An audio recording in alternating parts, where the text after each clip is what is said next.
عام سنیوں کے لیے تو یہی بات ہے کہ کوئی بھی پوچھے کہ میلاد منانا کہاں لکھا ہے تو جواب میں صرف اتنا ہی کہے سنیوں کی قسمت میں لکھا ہوا، بس اتنا کافی ہے، آگے بڑھ جاؤ، باقی جوابات علماء دیں گے۔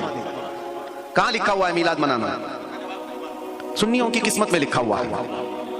اور دوسری بات خاص طور پر ایک یہ ہے، ابھی یہ موسم آ رہا ہے، بہت ساری چیزیں آپ کے سامنے آئیں گی، سوشل میڈیا گرم ہو جائے گا، بہت سارے لوگ طرح طرح کی چیزیں لے کر کے آئیں گے، ایسے جس کو آپ کے باپ داداؤں نے بھی نہیں سنا ہے، نئی نئی چیزیں ہیں، لیکن اس پر بھی آپ فکر مند نہ رہیں۔ نثار تیری چہل پہل پر ہزاروں عیدیں ربیع الاول، سوائے ابلیس کے جہاں میں سبھی تو خوشیاں منا رہے ہیں۔ اس شعر سے بھی لوگ تکلیف ہو جاتی ہے، تو کہتے ہیں یہ سب ان کے بنائے ہوئے ہیں، یہ سنیوں کے جلانے کے لیے۔ میرے عزیز سوال ایک یہ خاص، حضور کی میلاد کا جشن نہیں منایا تو آپ کیوں مناتے ہو پوری دنیا بھر میں؟ میں آپ سے کہتا ہوں ہوش و حواس کے ساتھ سمجھو پوچھنے والے کا سوال کیا ہے۔ حضور جب پیدا ہوئے تھے ریئل میلاد اس وقت نہیں منائی گئی۔ آپ کراس کوشچن یہ کریں اس وقت موجود کون لوگ تھے؟ مکہ میں جس وقت حضور پیدا ہوئے تھے کون لوگ تھے؟ کفار و مشرکین تھے کہ سب ایمان والے تھے؟ کفار و مشرکین نہیں منائے تھے، یہ ہم پتہ ہے، ہمیں پتہ ہے مکہ میں موجود کفار و مشرکین نہیں منائے تھے، اس لیے کہ ان کے جب تمہارے پاس اللہ کا فضل آئے یا اللہ کی ہمارے لیے عید کا دن نہیں ہوگا۔ قرآن پاک میں اللہ تعالیٰ نے عیسیٰ علیہ السلام کے زمانے کا ایک ذکر فرمایا۔ عیسیٰ علیہ السلام اپنی امت کے لیے دعائیں کر رہے ہیں، ربنا انزل علینا مائدۃ من السماء تکون لنا عیدا لاولنا وآخرنا وآیۃ منک وارزقنا وانت خیر الرازقین۔ عیسیٰ علیہ السلام کیا دعا کر رہے ہیں؟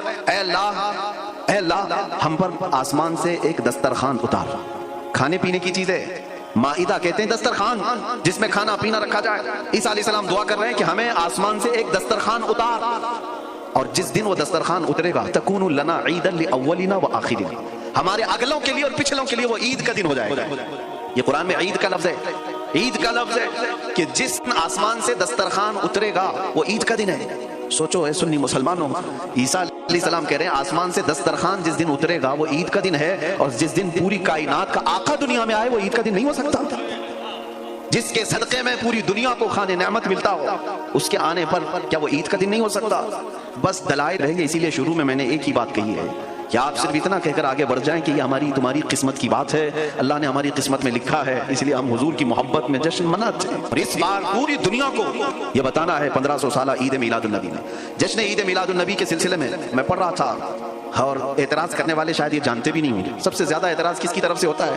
ہمارے اندر موجود دکھنے والے سیم چہرے، ٹوپی داڑھی اور باقی سب سیم ان لوگوں کو زیادہ تکلیف ہے۔ میں باہر والوں کی بات نہیں کر رہا ہوں، کرسچین، ہندو، جیوز، ان کی بات نہیں۔ جماعت کے اندر دکھنے والے سیم چہرے، وہ اپنا نام کچھ بھی رکھتے ہوں، کوئی بھی نام، دیوبندی، اہل حدیث، کسی بھی طرح کے نام سے ہوں، اگر ان کو اعتراض ہے وہ بھی جس امام کو سب سے زیادہ فالو کرتے